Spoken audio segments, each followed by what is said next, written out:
Hello students, today we will study endocrine system from chapter Control and Coordination, class 10th Biology. जैसा हमने पहले पढ़ा था अपने प्रीवियस वीडियो में कि कंट्रोल एंड कोऑर्डिनेशन के लिए human body has two system, nervous system and endocrine system. And nervous system is a very rapid means for the transfer of information. But there are some limitation of nervous system. Nervous system की कुछ limitations हैं जिसकी वजह से हमारी body एक और system है दैट इज एंडोक्राइन सिस्टम, उसे भी यूज़ करती है for the process of control and coordination. जो लिमिटेशन है नर्वस सिस्टम की वो ये है that they will reach only those cells that are connected by nervous tissue, not each and every cell in the animal body. सिर्फ ऐसे ही cell जो नर्व टिश्यू से कनेक्टेड हैं, सिर्फ वहीं तक नर्व सिस्टम और उसके इम्पल्स पहुंच पाते हैं, हर एक बॉडी पार्ट तक नहीं पहुंच पाते. Secondly, once an electrical impulse is generated in a cell and transmitted, the cell will take some time to reset its mechanism before it can generate and transmit a new impulse. तो एक impulse transfer होने के बाद फिर से जो system है वो थोड़ा टाइम लेती है रीसेट होने के लिए, उसके बाद ही जो नेक्स्ट इम्पल्स है वो फिर ट्रांसफ़र हो सकता है. So due to this limitations our body use one more system that is endocrine system. Endocrine system में कुछ ग्लैंड्स होते हैं जिन्हें हम एंडोक्राइन ग्लैंड बोलते हैं. एक्चुअली हमारी बॉडी में दो टाइप के ग्लैंड होते हैं, एंडोक्राइन और एक्सोक्राइन. एक्सोक्राइन वो ग्लैंड्स होते हैं जिनमें डक्ट होती है ट्यूब लाइक, और जो भी उनकी सिक्रीशन है वो उस ट्यूब के थ्रू जाकर पोर होती है. बट एंडोक्राइन ग्लैंड्स में कोई डक्ट नहीं होता, इन्हें डक्टलेस ग्लैंड भी बोला जाता है और इनकी सिक्रीशन डायरेक्ट ब्लड स्ट्रीम में पोर होती है. So we have the following endocrine glands that are pituitary gland, hypothalamus, thyroid gland, pancreas, adrenal gland, testes and ovaries. सबसे पहले स्टार्ट करते हैं पिट्यूटरी ग्लैंड से. So growth hormone is one of the hormone secreted by pituitary gland. वैसे तो बहुत सारे hormone secrete होती है एक ग्लैंड से, लेकिन हम यहाँ पे जो आपके 10th NCERT बुक में जो दिया हुआ है सिर्फ उनको ही डिस्कस करेंगे. So as per your syllabus, growth hormone is one of the hormones secreted by pituitary gland. Growth hormone regulate करती है कि हमारी बॉडी की ग्रोथ और डेवलपमेंट कैसी होगी. अगर ग्रोथ हार्मोन हमारे चाइल्डहुड में कम सिक्रेट होता है तो हमारी बॉडी ड्वार्फिज्म हो जाता है. मतलब हमारी बॉडी की जो ग्रोथ है वो ठीक से नहीं होता, बौनापन आ जाता है. और अगर ज़्यादा सिक्रेट हो गई तो हमारी बॉडी काफ़ी जायंट हो जाती है, हम अपने उम्र के बच्चों से ज़्यादा बड़े दिखाई देने लगते हैं. सो प्रॉपर सिक्रीशन ज़रूरी है हार्मोन का, प्रॉपर अमाउंट में हार्मोन्स का सिक्रीशन ज़रूरी है. Next is thyroid gland. Thyroid gland से सिक्रेट होने वाले हार्मोन का नाम है thyroxine hormone, and the main function of thyroxine hormone is metabolism of fat, carbohydrate and protein. Thyroid gland का भी प्रॉपर सिक्रीशन बहुत ज़रूरी है और इसके सिक्रीशन के लिए हमें अपने डाइट में आयोडीन का लेना होता है. अगर हम आयोडीन डेफिशिएंट हो जाते हैं तो सिम्टम्स दिखाई देने लगते हैं हमको कि हमारी बॉडी में आयोडीन की डिफिशियंसी है, और वो सिम्टम होता है स्वोलन नेक. हमारे नेक में स्वॉलिंग हो जाती है जैसे कि आप पिक्चर में देख सकते हैं.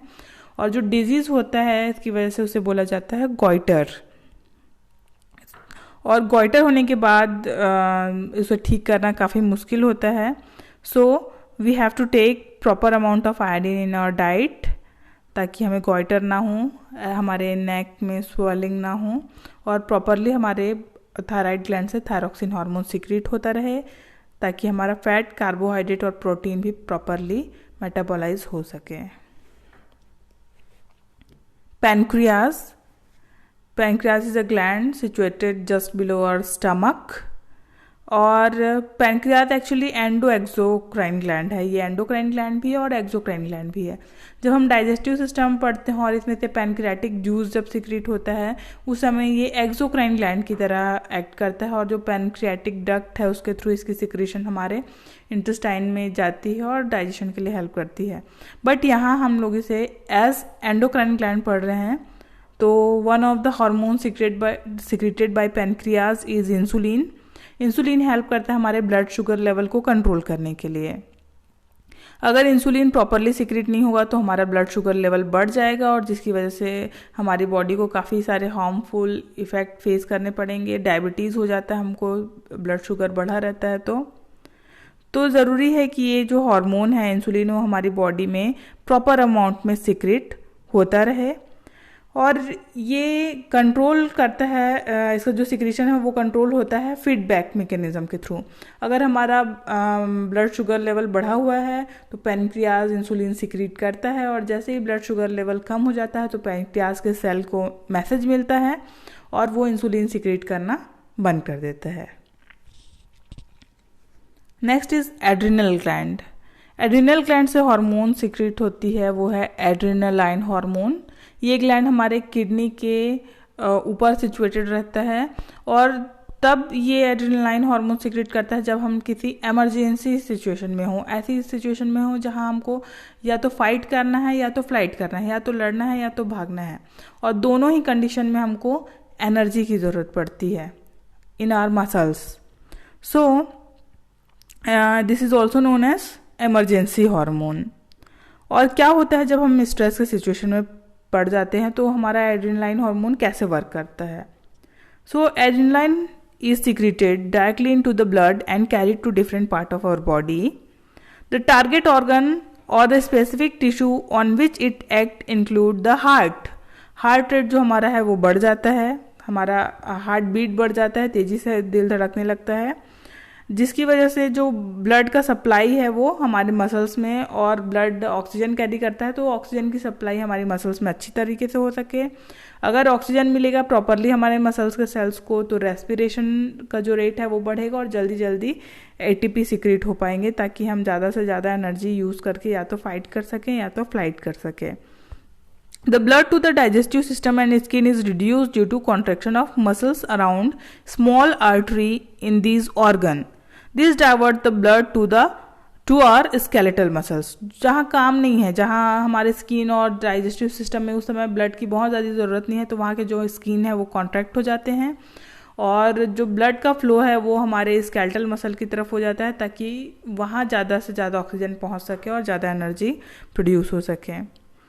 The breathing rate also increased because of the contraction of diaphragm and the rib muscles.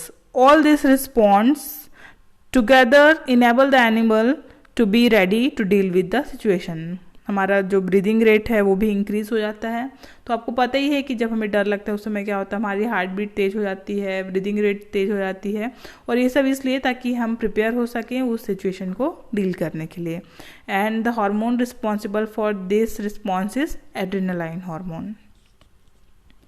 Testis वो ग्लैंड है जो मेल्स में मिलते हैं ओनली, नॉट इन फीमेल, और ये जो हार्मोन सिक्रेट करता है वो testosterone. The main function of testosterone is sperm production, development of secondary sexual characters during puberty.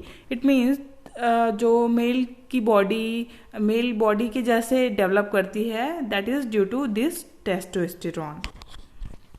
Next is ovaries. So females have a pair of ovary, and that ovary produce female sex hormone, that is estrogen, and the main function of estrogen are egg production of ovum, we can say, development of secondary sexual character during puberty. तो puberty के time जो development होती है female की body का, secondary sexual development जो होता है वो ये ओवरीज की वजह से, और ओवरी ही वो ऑर्गन है जो एग प्रोडक्शन करती है। So main function of ovary is egg production, but जो एस्ट्रोजन है जो ओवरी से प्रोड्यूस होता है हार्मोन, वो हेल्प करता है डेवलपमेंट में सेकेंडरी सेक्सुअल कैरेक्टर्स के during puberty in females. So here we have completed this topic of chapter control and coordination, and with this topic we finish the chapter. If you like this video, do like and subscribe my channel also. Thank you.